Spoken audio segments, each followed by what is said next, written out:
মকর সংক্রান্তি তিথিতে এশিয়ার বৃহত্তম কালীমাতার আরাধনা নদিয়ায়। কলিযুগের শেষে ধর্ম অবতার শ্রী চৈতন্য মহাপ্রভুর আবির্ভাব হয়েছিল নদিয়ায়। চৈতন্য মহাপ্রভুর লীলা করতে করতে যে ঘাট দিয়ে গঙ্গা পার হয়েছিল সেই শ্রীধাম শান্তিপুর নৃসিংহপুর কালনাঘাট অতি পরিচিত এবং প্রসিদ্ধ। ত্রিমোহিনী গঙ্গোত্রী উত্তর পশ্চিম দক্ষিণ গঙ্গার তিন ধারা অতিবাহিত এই নৃসিংহপুর ভাগীরথী গঙ্গার যমুনা সরস্বতী ত্রিবেণী সঙ্গম এই নদী। আর আজ থেকে ৪৮ বছর আগে পবিত্র মকর সংক্রান্তি তিথিতে এই ভূমিতে আবির্ভূত হয়েছিল হয় ৫১ ফিট পবিত্র ধর্মস্থান। পৌষ সংক্রান্তি তিথিতে পৌষকালী নামে জগৎ বিখ্যাত ৫২ হাত কালী পুজোর সূচনা হয়েছিল এই স্থানে। কথিত আছে এশিয়ার বৃহত্তম এবং ৫২ হাত কালী প্রতিমা। প্রত্যেক বছর অসংখ্য সাধুসন্ত মায়ের পীঠস্থানে দিনরাত একভাবে হোমযজ্ঞ করে থাকেন। ভাগীরথী নদীর হুগলি বর্তমান সংযোগস্থল এপারে নদিয়া, তাই এই ৫২ কালীর পীঠ স্থানে অসংখ্য দর্শনার্থীর সঙ্গম ঘটে প্রত্যেক বছরই। আসুন দেখে নিই এশিয়ার বৃহত্তম ৫২ হাত কালী প্রতিমা। আর আপনারা দেখছেন নিউজ নদিয়া এক্সপ্রেস। চ্যানেলটিকে সাবস্ক্রাইব, লাইক, শেয়ার এবং ফেসবুক পেজটি ফলো করুন আর দেখুন নিউজ নদিয়া এক্সপ্রেস।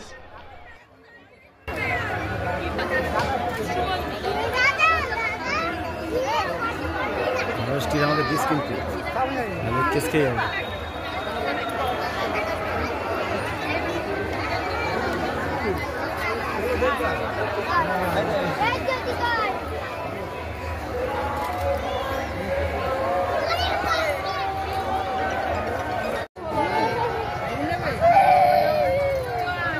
মোবাইলটা রাখিস।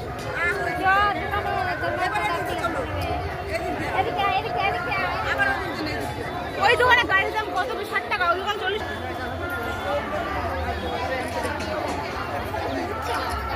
আবার আসবো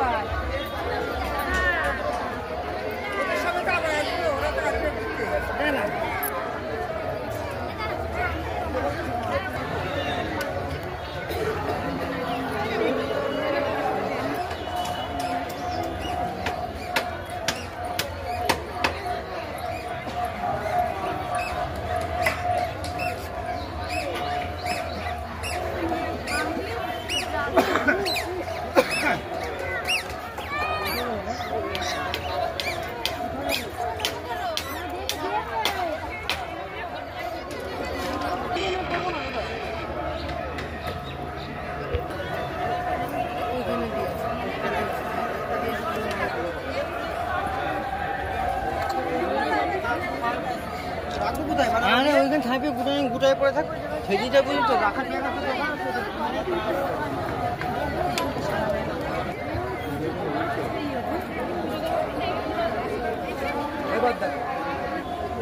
সিনিয়র ডাকলে ওরা উল্টা ভুলভাল বলবে, বুঝলা? আর দুজন লাগবে তো।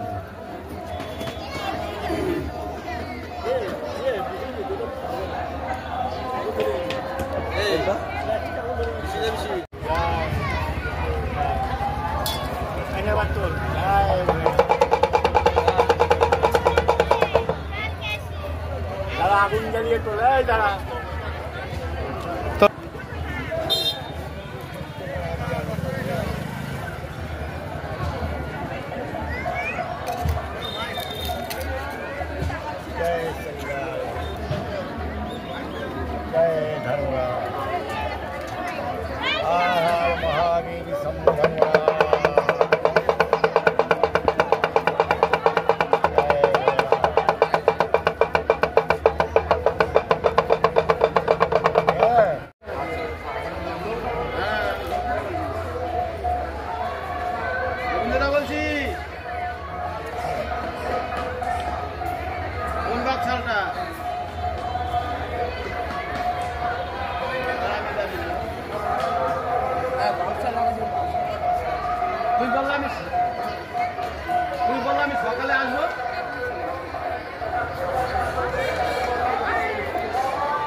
আপনারা তো প্রবীণ মানুষ, এই যে এটা 52 হাত কালী যে পুজো এবং যেটা পৌষ সংক্রান্তির দিন শুরু হয়, এই পুজোর কি বিশেষত্ব রয়েছে? এই পুজোর বিশেষত্ব আছে মকর সংক্রান্তি যে পুজোটা শুরু হয়, সবাই গঙ্গা স্নান করে, তারপরে এইখান থেকেই পুজোটা সূচনা হয়। তারপর থেকে ওই দিনই আমাদের পৌষ সংক্রান্তি থেকেই পুজো শুরু হয়। কত বছরের পুজো এটা? এটা 47 বছর পদার্পণ করে। যখন পুজোর সূচনা হয়েছিল কার হাত দিয়ে হয়েছিল? আমাদের তখন এইখানে কংগ্রেস পিরিয়ডে তখনকার যারা ছিল ক্লাবের সিনিয়র, তাদের হাত থেকেই পুজোটা শুরু হয়। আজকে এই পুজো তো বাংলার বিভিন্ন প্রান্তে ছড়িয়ে গেছে, অর্থাৎ এই যে এশিয়ার মধ্যে একটা বড় কালী প্রতিমা, সেটাকে লক্ষ্য করে ভক্ত সমাগমের কতটা উদ্দীপনা থাকে? প্রচণ্ড পরিমাণে ভক্ত পরিমাণ পদার্পণ করে এখানে। আমরা যতটা পারি তাদের সহযোগিতা করি, তাদের সেবা শুশ্রূষা, সাধু সঙ্গম থাকে। মন্দিরে ঢিলছড়া দূরত্বে ভাগীরথী নদী, ওপারে রয়েছে বর্ধমান হুগলি, এপারে নদিয়া, অর্থাৎ এই যে পুজোকে কেন্দ্র করে মিলন ক্ষেত্র, এটা কতটা হয়ে ওঠে? এটা পরিপূর্ণভাবে যতটা হওয়ার দরকার ততটাই হয়। সাধু সন্তদের যতটা আমরা সব কিছু করা হয়, তাদের খাওয়া দাওয়া, তাদের সেবা শুশ্রূষা, তাদের থাকার জন্য। আজকে প্রথম দিন থেকে তো মানুষের দর্শনার্থীতে মানে অগণিত দর্শনার্থীতে ভিড় হয়েছে, এটা কি 10 দিন ব্যাপী থাকবে? 10 দিন ব্যাপী থাকে এটা। আচ্ছা, এই পুজোর কি বিশেষত্ব কিছু রয়েছে? হ্যাঁ, বিশেষত্ব আছে। কি আছে মান্তু বলো। হ্যাঁ, আমাদের যজ্ঞটা 10 দিন ধরে আজকে থেকে শুরু হবে। মায়ের পুজোর পর থেকে যখনই শুরু হবে, যখনই হোম হবে, তারপর থেকে মায়ের যজ্ঞ, ওখানে সাধুরা যজ্ঞ করবে। তারপরে 10 দিন যজ্ঞ চলবে। যজ্ঞ চলার পরে তারপরে আমাদের যান্ত্রিক যন্ত্রের সাহায্যে আমরা ওটাকে নেভানো হয়। তারপরে ঠাকুর বিসর্জন দেওয়া। বিসর্জন কীভাবে দেন? বিসর্জন যান্ত্রিক সাহায্যে। আচ্ছা, যান্ত্রিক সাহায্যে, যাতে এত বড় প্রতিমা নদীতে নিরঞ্জন করা সম্ভব হ্যাঁ। নয়। আচ্ছা, এই পাশাপাশি কি ছোট প্রতিমারও কি মূর্তি? ছোট প্রতিমা আমাদের, অত বড় প্রতিমা তো আর মানে প্রাণ প্রতিষ্ঠা করা যায় না, যার জন্য ছোট প্রতিমা আমাদের রাখা আছে, সেটাকে প্রাণ প্রতিষ্ঠা করে সেটাকে বিসর্জন দেওয়া হয় রাত্রে। আচ্ছা, আপনার নাম? আমার নাম অমল রায়। আপনি ক্লাবের কেউ হন? হ্যাঁ, ক্লাবের কোষাধ্যক্ষ। আচ্ছা, কত বছর এবছর? এটা আমাদের 47 বছর পূর্ণ হলো, 48 বছর পদার্পণ। আচ্ছা, যেটা জানা যাচ্ছে যে এশিয়ার মধ্যে কিন্তু বৃহত্তম কালী, যেটা 52 হাত কালী বলে পরিচিত, এর কি ব্যাখ্যা আছে বলুন? ব্যাখ্যা বলতে এটা তো আমাদের প্রথমে 11 হাত হতো, 11 হাতের পরে সেটা 21 হাত হয়, 21 হাতের পরে এটা 52 হাত হয়। কালী পুজোর সূচনা কিভাবে হয়েছিল? পুজোর সূচনা হয়েছিল আজ থেকে প্রায় 47 বছর আগে। আমাদের ক্লাবেরই সিনিয়র যারা আজ হয়তো কেউ আছেন, কেউ নেই, কিছু মানে সবাই আছেন আর কি, যারা নেই আর কি, যারা মারা গিয়েছেন, তো তারাই সবাই মিলেই পুজোটা প্রথমে স্থাপন করে। বর্তমানে এখন কত হাত কালী মা? এখন এটা হচ্ছে 52 হাতই হয়, এখন 42 হাত করি আমরা, কেননা বড় মানে সাইড শিব আমাদের মহাদেবটা ছোট হয়ে গেছে, তো তার জন্য ওটা 52 হাত করা যায় না। তা পৌষ কালী মাতা কেন নামটা দিয়েছিলেন? এটা হচ্ছে পৌষ মাসে আমাদের সংক্রান্তির দিনে এটা স্থাপন হয়েছিল পুজোটা, তার জন্য পৌষ কালী মাতার নাম দেওয়া হয়। চিরাচরিত নিয়ম কি আছে? চিরাচরিত নিয়ম যে আমাদের প্রত্যেকবার সংক্রান্তির দিন এটা মায়ের উদ্বোধন হবে, আবার 10 দিন ব্যাপী অনুষ্ঠানটি চলে। তো তার মধ্যে সাধু সন্ন্যাসী যজ্ঞ থাকে, বাউল গান, যাত্রা, বিভিন্ন সাংস্কৃতিক অনুষ্ঠান। তারপরে লাস্টের দিন আমরা বহিরাগত শিল্পী সম্মানে, যেমন এবার আছে বম্বে আর্টিস্ট বুলেট, ওকে দিয়ে প্রোগ্রাম করবো। আচ্ছা, এই যে সাধু সন্ত যে সমাগম দেখা যায়, এখানে দেখা যাচ্ছে হোমযজ্ঞও চলে, এটা কি আগাগোড়াই হয়ে আসছে? এটা আগাগোড়াই প্রচারিত প্রথম থেকে। আচ্ছা, ভাগীরথী নদীর ওপারে রয়েছে হুগলি এবং বর্ধমান, এপারে শান্তিপুর, এই যে এটা মিলন ক্ষেত্র একটা জায়গা, সেখানে দাঁড়িয়ে এই মেলার মধ্যে এই দুটো জেলার কতটা সমাগম ঘটে মানুষের? এই দুটো মেলার তো সমাগম ঘটেই, প্রত্যেক দিন মেলায় 50-60 হাজার লোক আগমন হয়।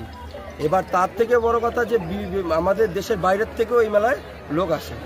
মায়ের পুজো আজকেও বাইরের থেকে, বাংলাদেশ থেকেও লোক এসছে, বিভিন্ন জায়গা থেকে লোক এসছে, মানে হুগলি বর্ধমান বাদ দিয়েও বিভিন্ন কলকাতা সাইড বিভিন্ন স্টেট থেকেই লোক আসে, মানে খ্যাতি বিভিন্ন জায়গায় ছড়িয়ে পড়েছে। পুজোর বাজেটটা কত? পুজোর বাজেট অ্যাকচুয়ালি আমাদের পুজোর কোনোদিন বাজেট হয় না, যেখানে গিয়ে ঠেকবে, কারণ একবারে আমরা যদি বাজেটটা করি আমরা কোলাতে পারবো না। মোটামুটি আনুমানিক খরচা কত হয়? আনুমানিক কটা এরা থাক। আপনার?